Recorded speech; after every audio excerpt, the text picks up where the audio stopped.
All sports, all plays. Yeah. All sports, all plays. All sports, all plays. 365, we making a plays. You talking the game, get you through the days. We're high in the court, the dime in the lane. Variety topics, living the same. All presentation, sports information. Hitting the airways, taking the nation. All sport, all plays, like working your faces. Grace at the field, so tie the laces. All sports, all plays.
All right, what's happening, everybody? Welcome to Easy Money, a sports betting show, Wednesday, March 27th, 2024. I'm Chris Gonzalez, joined by Tony Gonzalez. How's it going? Going pretty good. Except my pick sucked yesterday. I had one of my worst days I've had in quite a while. Went 2-5. 0-2 in NBA. 0-2 in college basketball. And went 2-1 in hockey.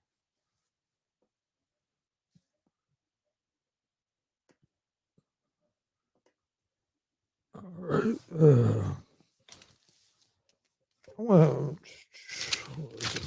I went 5-4. I went 2-1 in the NBA,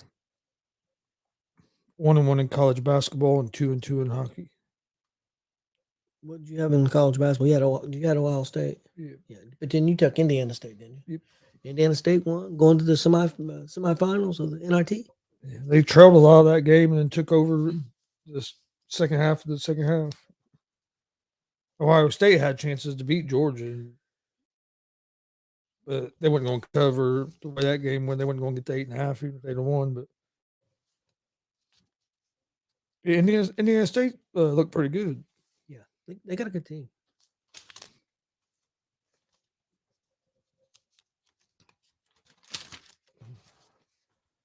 Yeah, they had some. They can shoot the ball. They can score. They can definitely score some points. It's going to be interesting. They win one more game, they can make it into the NIT championship game, and the NIT games are going to be in Indiana. Yeah, semifinals and finals. Indianapolis at Hinkle Fieldhouse. Yes. That's a pretty cool place, old airplane hangar. Yeah, I forget who they play now. Do you remember? I can't remember who they played next game. It was kind of weird because it was a quarterfinal game, and they were playing a number 2 seed. But there was another number 2 seed that was still in it, so it must be how they had the region set up or whatever.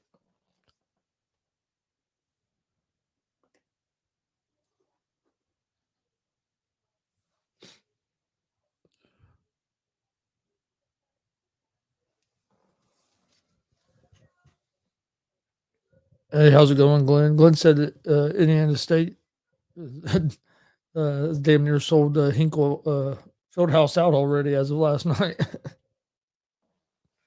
Well, I bet there's a lot of people. I mean, Indiana's big on basketball, and the Hoosiers haven't been good. So, I mean, you got Purdue that's doing good in the NCAA tournament, and you got a team like Indiana State that a lot of people felt like should be in the tournament and didn't get in, and then now making a run in NIT. Yeah, there'll be a lot of people show up to watch it. I was kind of surprised that they wouldn't have the NIT championship game in in a bigger building. Yeah.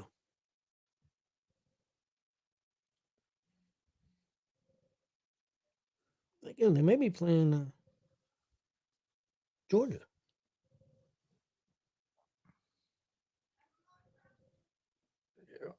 Yeah, I'm not sure how that bracket because there's some NIT games tonight too. So I'm not sure if if it was one side and the other side how it was.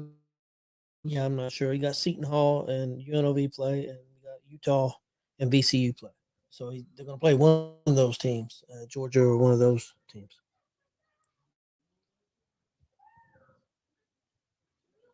Okay, here it goes. The Bulldogs will face. That's would be Georgia, right? They would place. They would play the winner of Seton Hall and UNLV. So that means Indiana State's going to play the winner of VCU and Utah. Them games are tonight. Yep. Yeah, Glenn said he got on the site after we got doing that show last night, and there wasn't very many tickets left already. Yeah, I bet. Yeah, I know that place was going crazy last night during that game. Is it? See where Kentucky's going to bring back Calipari? I figured they would. Who you gonna get? Who you gonna bring in? Yeah, all these people on the radio been bitching about it all day. He's had all this talent, ain't done nothing with it. There's a lot of coaches that have had a lot of talent that haven't won as many championships as people think they should. But that doesn't mean you're going to be able to find somebody that's going to be able to do it better than what he's doing. Well, I think it's harder now than it's ever going to be for him. And it was hard for him before because he went and got the top recruits. They were there for 1 year and they left. So if you don't do it the freshman year, which that's difficult to do, you're talking about 18, 19-year-old kids all getting on the same page. Yeah, and you're never really getting to build a lot of team chemistry because your team is switching out so much every year. Well, I know they're athletic, but also by him doing that, that's how he got his name. That's how Kentucky. I mean, that's how they were relevant. Yep. So I mean, no doubt. Yeah, have they won as much as they wanted to? No, but they're relevant because of that as well. So, but how many? But it's hard to build a team chemistry in one season. Yeah. And not only that, I mean, you're taking freshmen. I know they're athletic and everything, but you're taking freshmen. What do these guys look like when they're juniors and seniors? There's still a physical difference, and there's a mental difference. So, and you're not getting to that. So, but like you said, he's made a lot of money doing what he's doing. So, I mean, I understand people want to hold him accountable. I just don't know if there's a better option. Yeah, there's a lot of teams that would love to be in the situation Kentucky's in when it comes to their basketball team.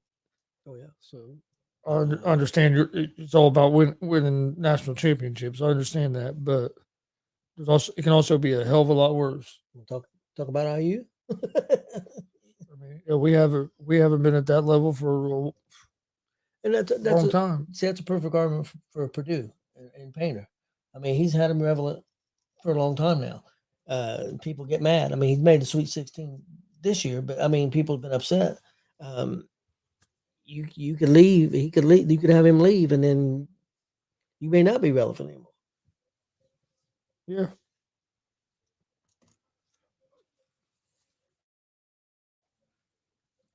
If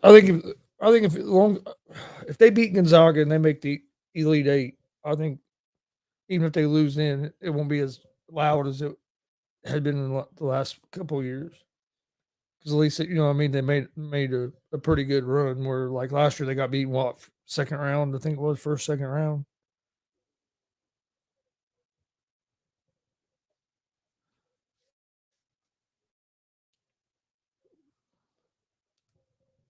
I mean, what do you think? I mean, I know you think Connecticut's going to win it, and I kind of do too.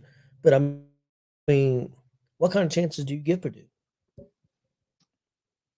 I think they have a. I mean, I think they have a good chance because I mean, you have ED down low, and then you have a lot of shooters around him, and he's tough to prepare for.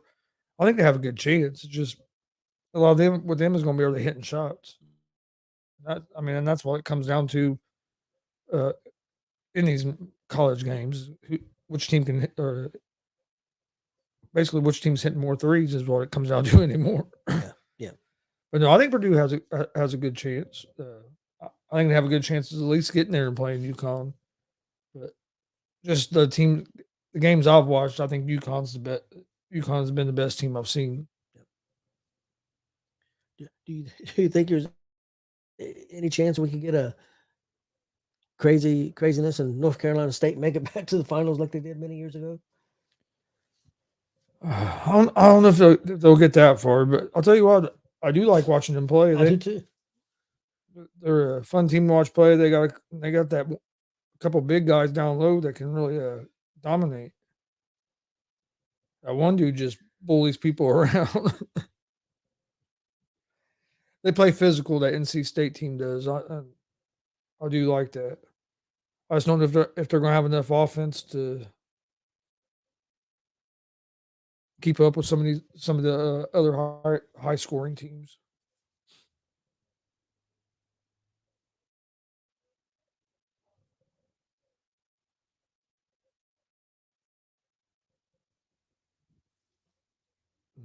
Let's see, the tournament starts back up tomorrow for the March Madness NCAA tournament. Yep. You have some NIT and some CBI games tonight. Yep. I don't know if there's any women's games tonight or not. I know IU plays Friday, I think, against South Carolina. Yeah, they got South Carolina on.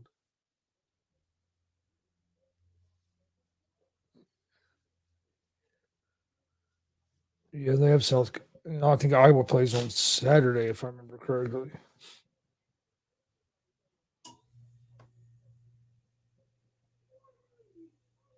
Come on. You see, McLean had surgery for the Reds. Yeah. Out indefinitely. We hope to have him back this season. Yeah, that sucks because he had a great he had a great year last year as a rookie. I was looking for him to even step it up more. Oh, Glenn thinks IU is gonna. That's what he was saying last night. Body slam South Carolina. I hope you're right, Glenn. What's the key to that matchup, Glenn? You follow the women's basketball. I really don't. What's the key for IU to be able to beat them? And I know score more points. Don't tell me that.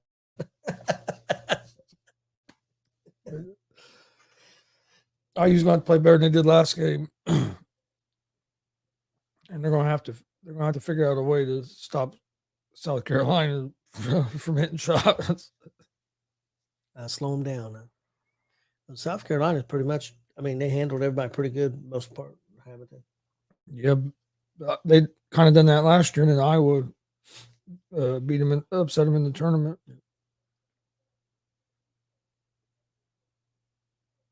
It's going to be interesting to watch. Did you see today where the Big Three offered Caitlin Clark $5 million come play in the Big Three? Damn, really? If the team went to the whatever team she was on went to the playoffs, it'd be 10 weeks. So for possibility of maybe 10 games, $5 million. I guess there's only one conflict with the WNBA. Oh, they want to do both. And yeah, they're willing. Big Three's willing for to do both. I don't know. Well, but here's the kicker: WNBA she's only gonna be making like $80,000. She's gonna make a lot of money other places, though. Yeah, but I'm talking about from them. Yeah, so I know. You know what I mean? She could make it interesting. She could have some leverage if she really wanted to play in the Big Three, and she could have some leverage with the WNBA because they'd be missing out on a lot of money with her going there. Well, do you know, would there be any rules in WNBA against that? I don't know. I guess that would be up to the franchise. It should be, shouldn't it? Shouldn't be a league thing. Yeah, I would think so.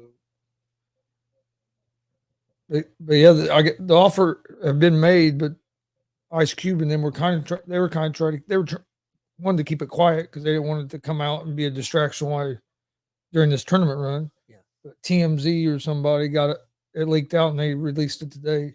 So then Ice Cube came out. So we was trying to keep it quiet, but since it's out, I'm not going to deny it.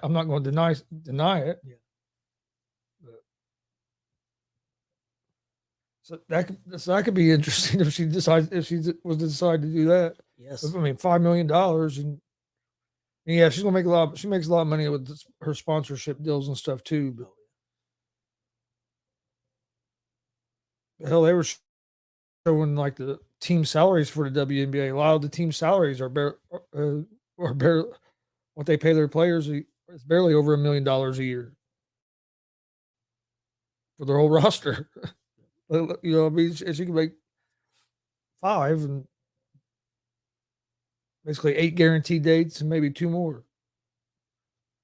That's what, like $500,000 of a freaking game. It'll be interesting, not if she'll do it or not. But we won't really hear a whole lot more about it until after the season. But the thing is, like the WNBA draft is in April, and then the season starts in May. Yeah. So I mean, that's true. So I mean, she'll be playing WNBA real quick. I don't think Big 3 starts till like June. I think is when it starts. If I remember correctly. NBA tonight, I ended up going with 4 games tonight. Golden State Warriors at the plus 4.5.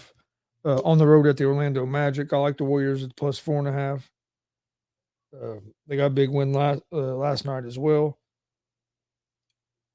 I'm going to take the Los Angeles Clippers minus 6.5 on the road at the Philadelphia 76ers. Take the Indiana Pacers minus 2.5 on the road at the Chicago Bulls.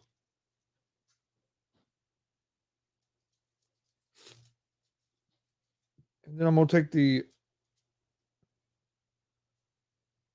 Oklahoma City Thunder at the minus 3.5 at home against the Houston Rockets. So that's going to be my 4 picks today for the NBA. Well, I did 2 NBA picks. I got the Clippers on the road minus 6.5 at Philly, and then I've got Indiana minus 2.5 on the road at Chicago. My 2 NBA picks.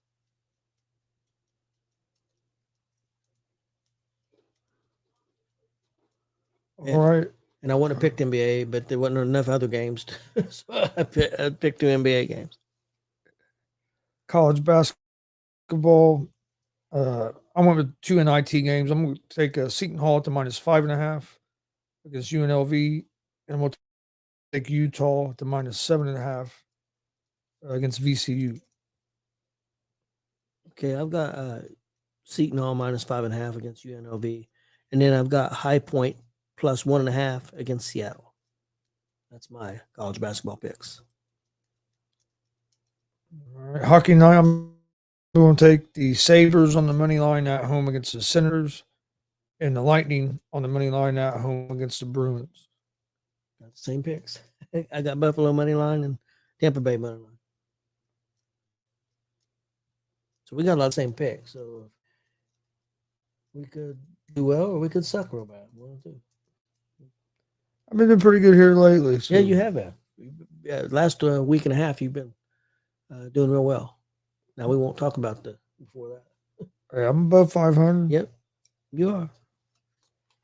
Got opening day of, well, I guess the second opening day of baseball, if you want to count the first opening day the other day, when they were in Korea or whatever. But opening day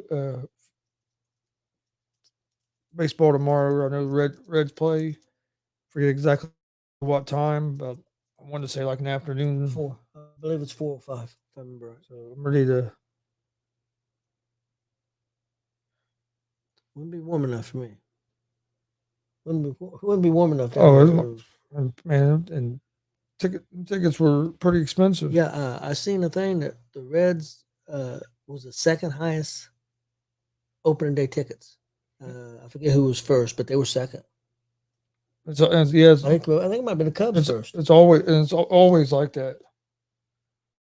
Like I said, there's tickets that cost you like $200 tomorrow that you can get literally 2 days later, same exact ticket for $30-$40. Yeah. And some of them cheaper, and some of them, I mean, you can get tickets cheap as $20 at a lot of games. Yeah. Well, there was some besides opening day. There was some opening day tickets that was in the cheapest that were $25-$30. I can't remember what city it was, but there was a couple of those.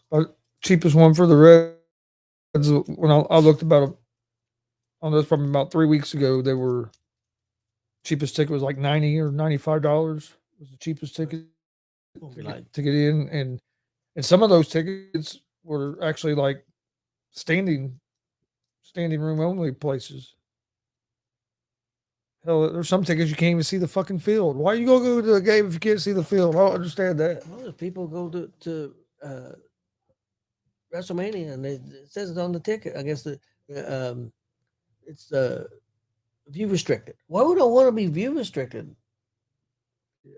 I mean, I could see if you don't have the money to go that, but maybe go to Philadelphia and go to the other events and meet wrestlers and stuff like that, and then watch it on TV. If you or something like that, so you still experience it, and it'd be cool to be in the. But I mean, if I'm sitting there as a polling fan, I don't want to.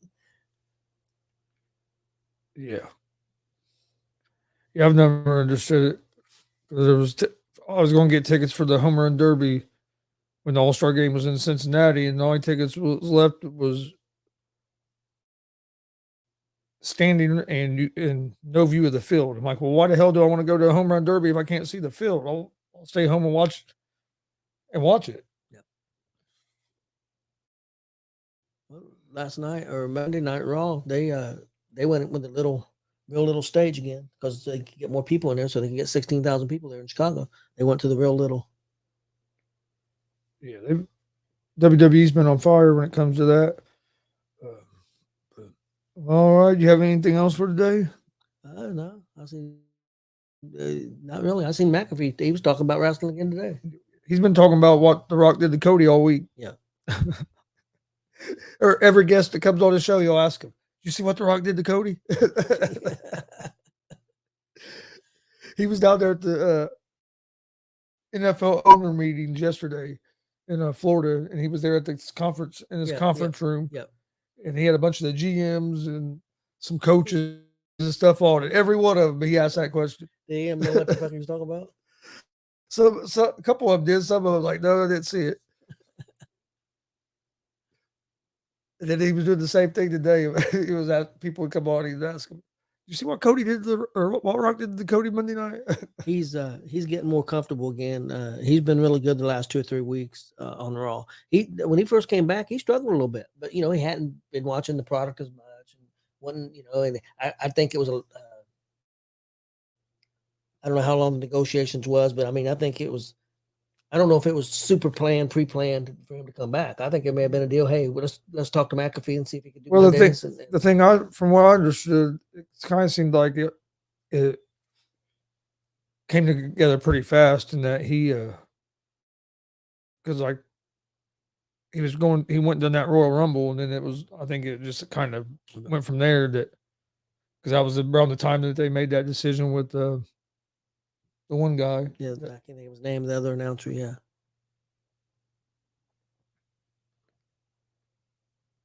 And I think Monday night works. Oh yeah, better. Yeah, it works for him. A lot better for him because of college football when that's going on. Still gonna make for a long ass week, because now you do all the college football stuff, and then on Monday you got your show and then you travel. So I guess either way, it's still pretty fucking busy, but Monday's probably a little easier to travel and work around than Fridays. Yeah, well, because a lot of times on Fridays they're at that stadium Yeah. and then he'd have to leave and then go to Smack and then come back. I think he couldn't do it. I don't think it'd be enough time. So the only way he could do was Monday nights. I know Monday night they didn't get home. They didn't get back. Time they got to where was Raw at Monday, Chicago. and then they flew to Florida after Raw Oh yeah, because it for wasn't that a normal place. the owner meeting. They said they get checked in the hotel to like it was like 2-3 in the morning or something. The one guy was at a couple of them were at McDonald's getting food at 3:45 in the morning. Another thing is that I tell you, I've been watching SmackDown, which I always do, but Corey Graves is doing a good job, and I think they finally had enough confidence in him to be a lead announcer. And matter of fact, Michael Cole said he believes they found the replacement for him when he leaves. He thinks that he'll do a great job at replacing him. I know from what I've heard, Cole probably isn't going to be around too much longer. I think he may be with the company. I don't think he's going to be announcing because he's pretty high up in the company. I don't know if he's going to leave the company altogether, but I think his announcing is going to come. And he may leave the company. I mean, he's been there a long time. But he's not a real old guy. I really don't know how old he is. What would you guess? Probably in mid-50s? Probably. All right. Well, we appreciate everybody watching. Please hit that subscribe button on YouTube at Gonzo Sports Room. Like and follow Facebook, Twitch, Twitter, Instagram on Gonzo Sports Room as well. If you missed Gonzo's Wrestling Room on Monday, go check it out on the YouTube, Facebook, and Twitch. Got a couple big wrestling shows coming up this weekend. Saturday, we'll be live at the Bearcat Rumble here in Muncie, Indiana at 7 p.m. Eastern. So join us YouTube and Twitch on that. I think doors open at 6, I would say. If you're in the Muncie area, get here, come check it out. RVD, Rob Van Dam will be there. Yes. And then on Sunday, we'll be in Danville, Indiana for Warrior Pro Wrestling 30, which would be another good show. We'll be live at 3 o'clock. Yep. On YouTube and Twitch for that show. Yeah, a couple good shows. So everybody tune in. And then later this evening, it'll probably be around, I'm going to say probably around 8:30, between 8:30 and 9 o'clock, somewhere around there. Going to start airing the WCWO wrestling shows from Comic-Con. So probably going to do at least one or two because the first couple aren't real long ones. So might do two tonight. If not, I'll do at least one. But so be looking for those tonight on our YouTube page and Twitch pages at Gonzo Sports Room. But we appreciate everybody watching, and we'll see you guys tomorrow right around 3 o'clock.